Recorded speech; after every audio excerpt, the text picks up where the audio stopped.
सबसे पहला क्वेश्चन है, भूदान आंदोलन के प्रवर्तक कौन थे? दोस्तों, भूदान आंदोलन आजादी के बाद भारतीय इतिहास का एक बड़ा आंदोलन चलाया गया, जिसमें बड़े बड़े जमींदारों और जागीरदारों से जमीन को लिया गया था दान के रूप में, और गरीब लोगों को, भूमिहीन लोगों को इस जमीन को गिफ्ट के रूप में, दान के रूप में दिया गया था। इस आंदोलन के प्रवर्तक थे दोस्तों विनोबा भावे। जब भी भारत के अंदर किसी आंदोलन की बात आती है तो उसमें इस आंदोलन का नाम बहुत ऊपर आता है। भूदान आंदोलन के फाउंडर या प्रवर्तक थे विनोबा भावे। आनंद वन की स्थापना किसने की थी? आनंद वन की स्थापना दोस्तों बाबा आपटे द्वारा की गई थी। Baba Apte was the founder of Anandwan. Question number 3, Lok Sabha के लिए प्रथम आम चुनाव कब हुआ था? आजादी मिली दोस्तों 1947 में। भारत का संविधान लागू किया गया 26 जनवरी 1950 को, और इंडियन कॉन्स्टिट्यूशन के आधार पर भारत में पहली बार आम चुनाव हुए 1951-52 में।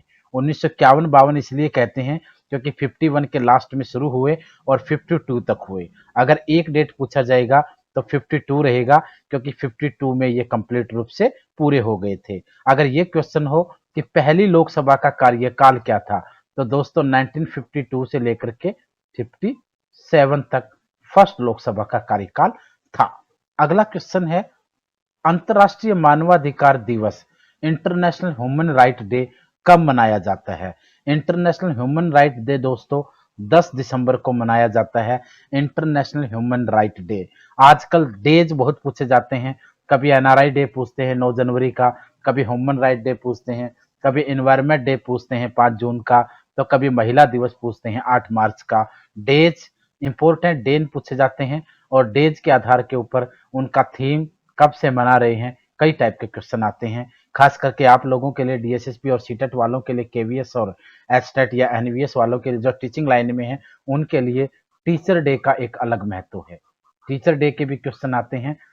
हम लोग अगर अपने देश की बात करते हैं तो 5 सितंबर को हम लोग टीचर डे मनाते हैं, और वर्ल्ड की बात करेंगे तो 5 अक्टूबर को टीचर डे वर्ल्ड लेवल पर मनाया जाता है। अगर ध्यान ना रहे तो ये सोच लेना, 5 सितंबर को हम अपना मनाएंगे, पहले इंडिया का देखेंगे, फिर अगले महीने 5 सितंबर को हम वर्ल्ड का मनाएंगे, अक्टूबर को, सॉरी, ये इस तरह से आपको ध्यान रखना है। नेक्स्ट क्वेश्चन है, किस शासक ने सबसे पहले लोक निर्माण विभाग पीडब्ल्यूडी, जिसे आजकल पीडब्ल्यूडी कहते हैं, पीपल पब्लिक वर्क्स डिपार्टमेंट, किस राजा ने सबसे पहले लोक निर्माण विभाग की स्थापना की थी? आंसर होगा फिरोज शाह तुगलक। फिरोज शाह तुगलक वही था जिसने नहरों का निर्माण करवाया, बिजली गिरने से कुतुब मीनार नष्ट हुआ था, उसका पुनर्निर्माण करवाया गया था, और इसी व्यक्ति ने 5 शहर देश में बड़े बनाए थे, चाहे जौनपुर हो, चाहे आपका हरियाणा के हिसार और फतेहाबाद हो, चाहे फिर आपके यूपी के बड़े शहर हो, या फिर दिल्ली का फिरोजाबाद हो। अगला क्वेश्चन है दोस्तों, सरस्वती सम्मान किस क्षेत्र में योगदान के लिए दिया जाता है? सरस्वती सम्मान, भारत का सरस्वती सम्मान एक बड़ा सम्मान है, अवार्ड है, और यह अवार्ड साहित्य यानी लिटरेचर के क्षेत्र में दिया जाता है। नेक्स्ट क्वेश्चन है, किसी परमाणु का रासायनिक व्यवहार निर्भर करता है? किसी भी परमाणु का, एटॉमिक का जो केमिकल रिएक्शन है या केमिकल जो बिहेवियर है, वो किस चीज के ऊपर डिपेंड करता है? न्यूक्लियस के गिर्द घूम रहे इलेक्ट्रॉनों की संख्या। न्यूक्लियस के चारों तरफ जितने भी इलेक्ट्रॉन घूम रहे हैं, उनकी संख्या के ऊपर किसी भी परमाणु का रासायनिक व्यवहार निर्भर करता है।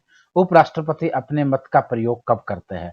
उपराष्ट्रपति अपने मत का प्रयोग मतों के बराबर रहने की स्थिति में करता है, क्योंकि उपराष्ट्रपति दोस्तों राज्यसभा का चेयरमैन भी होता है, और राज्यसभा का चेयरमैन होने के नाते उसे वोट देने का राइट नहीं होता है। वो वोट तब देता है जब दोनों तरफ वोट बराबर बराबर हो जाए, तो निर्णायक डिसीजन मेकिंग वोट देने का उसे राइट होता है, निर्णायक वोट वो दे सकता है ऐसी स्थिति में।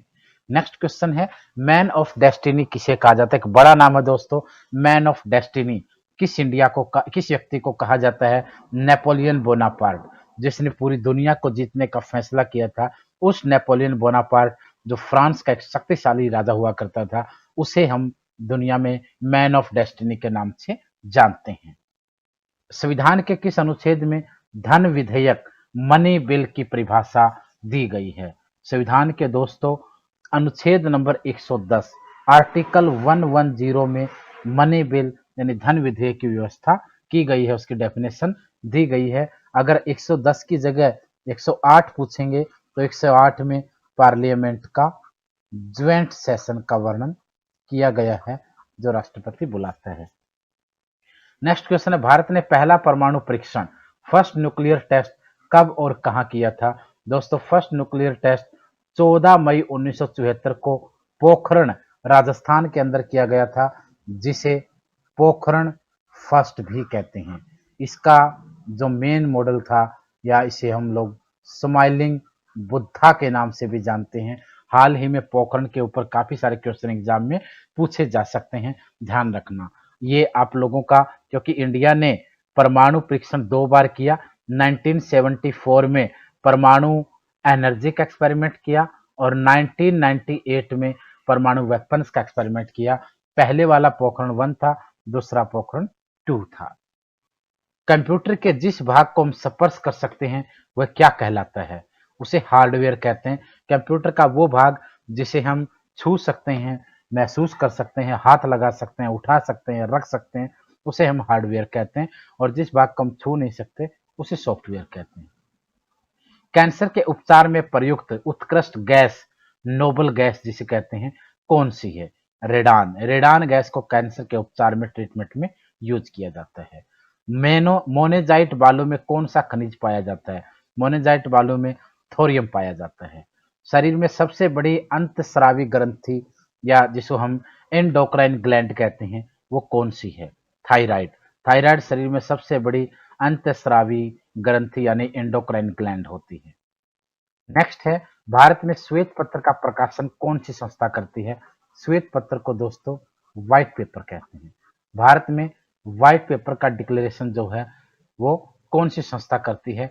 केंद्रीय सांख्यिकी संगठन, CSO, central statistics organisation. CSO, central statistics organisation Bharat में श्वेत पत्र जारी करती है, प्रकाशन करती है, व्हाइट पेपर को पब्लिश करती है। अगला है, भारत में गरीबी हटाओ का नारा कौन से 5 ईयर प्लान में था? दोस्तों, इंडिया में गरीबी हटाओ का नारा 5वें 5 ईयर प्लान में था।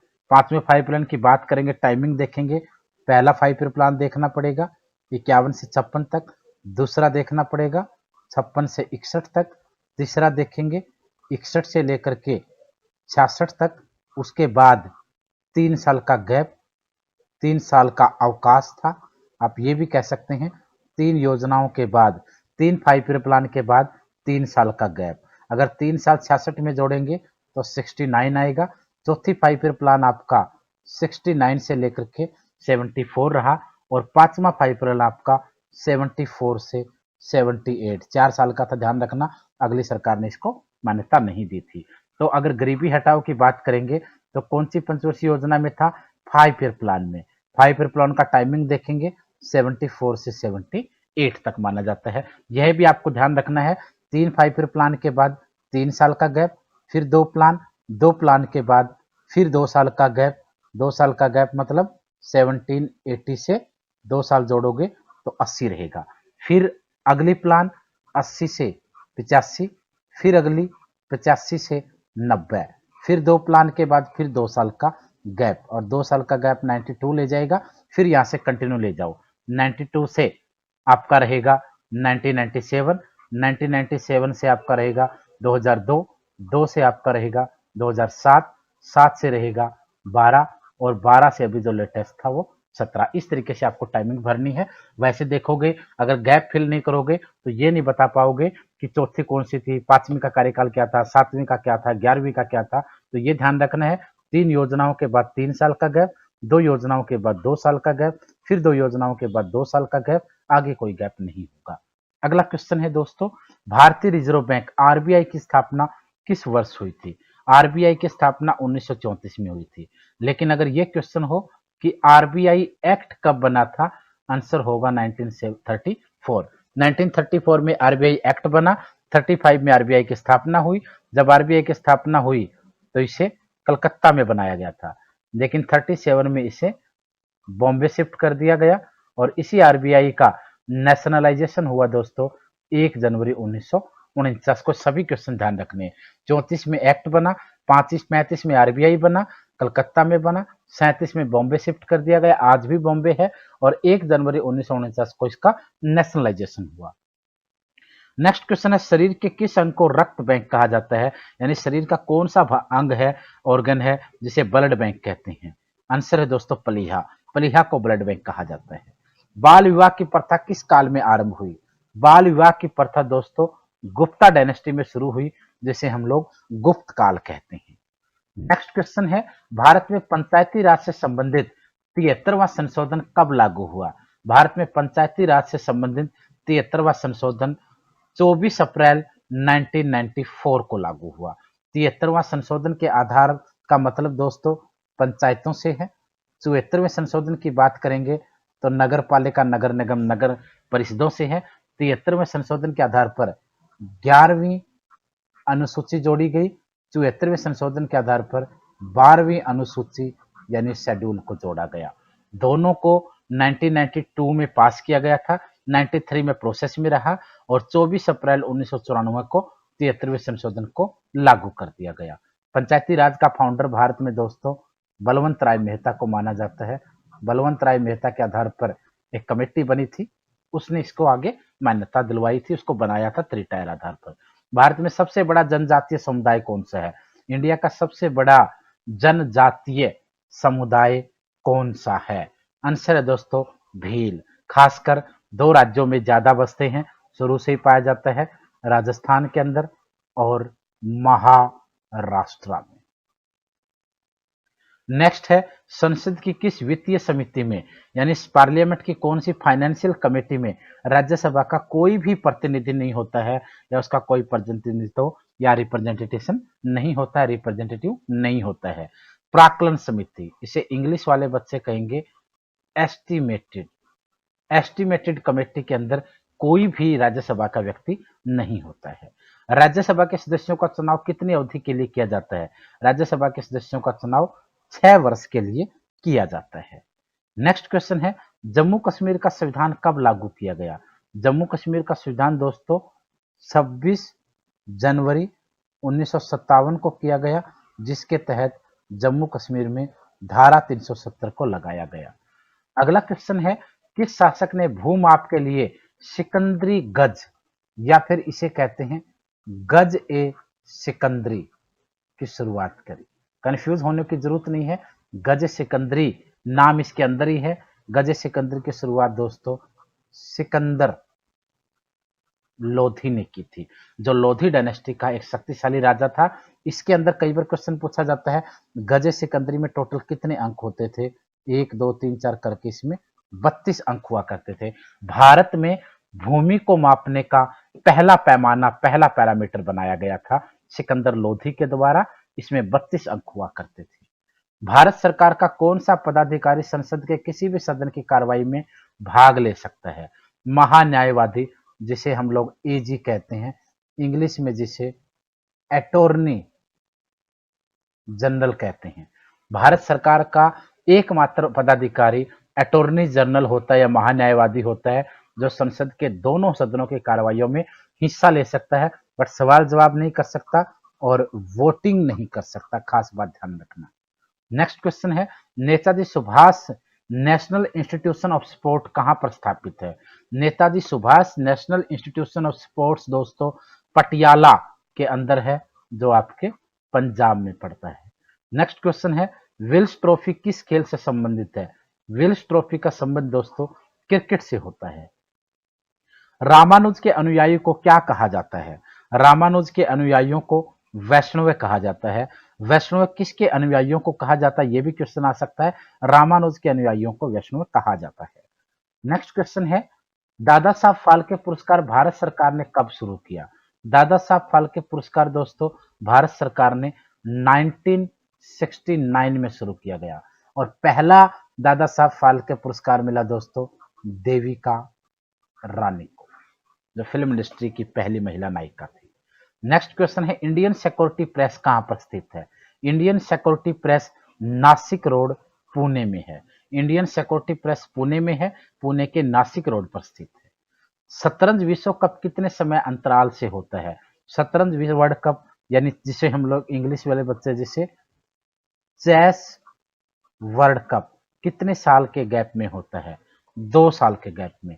2 साल के गैप में, ध्यान रखना, शतरंज का वर्ल्ड कप होता है। बाकी चाहे आपका ओलंपिक हो, चाहे आपका कॉमनवेल्थ हो, चाहे आपका एशियन कप, एशियन गेम्स हो, सारे के सारे 4-4 साल बाद होते हैं।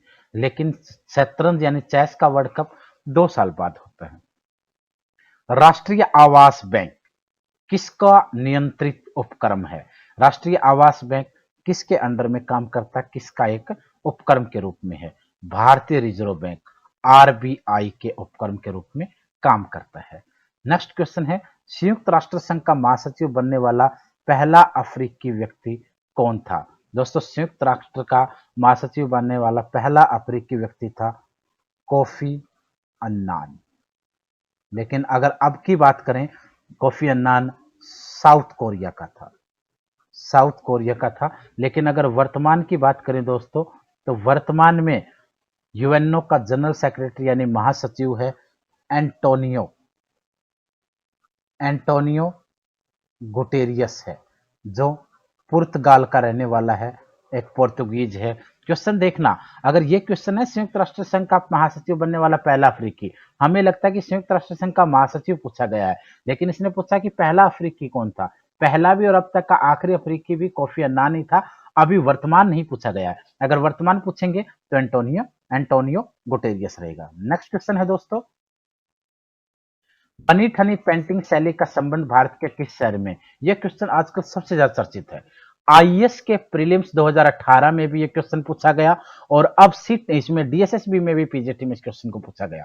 तो इस क्वेश्चन को ध्यान रखना, बनी ठनी पेंटिंग शैली का संबंध भारत के किस शहर से है? किशनगढ़, किशनगढ़ से इसका संबंध है दोस्तों।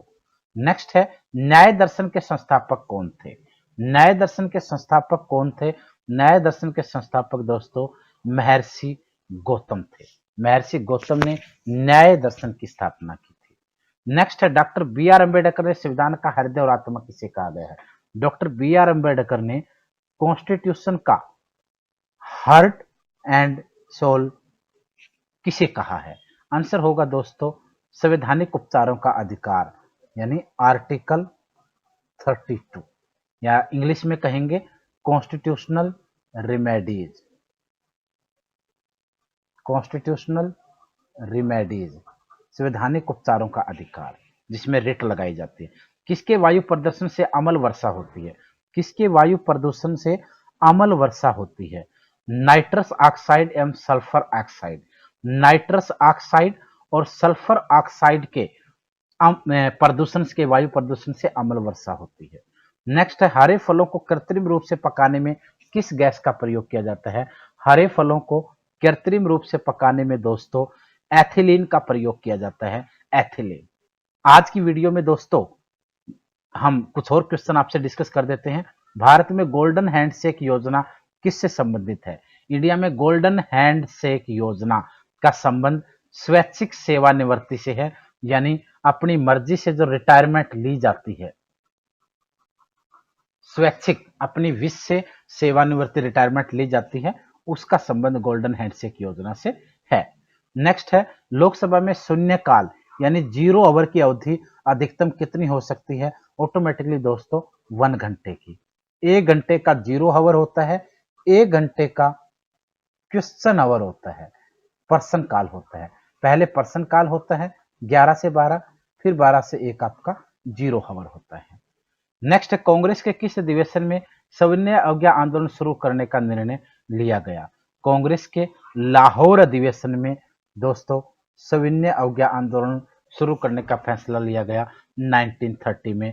फिर दांडी मार्च हुआ, और फिर आपका सविनय अवज्ञा आंदोलन यानी सिविल डिसोबे मूवमेंट शुरू किया गया। गद्दार पार्टी, गदर पार्टी दोस्तों, गदर वर्ड है ये, गदर पार्टी की संस्थापना या संस्थापक कौन थे? गदर पार्टी के संस्थापक दोस्तों लाला हरदयाल थे। लाला हरदयाल ने 1913 में अमेरिका के सैन फ्रांसिस्को अमेरिका के सैन फ्रांसिस्को में गदर पार्टी की स्थापना की। लाला हरदयाल के साथ एक व्यक्ति और था जिसका नाम है सोहन सिंह भकना। इन दोनों ने गदर पार्टी की स्थापना 1913 में अमेरिका के सैन फ्रांसिस्को में की।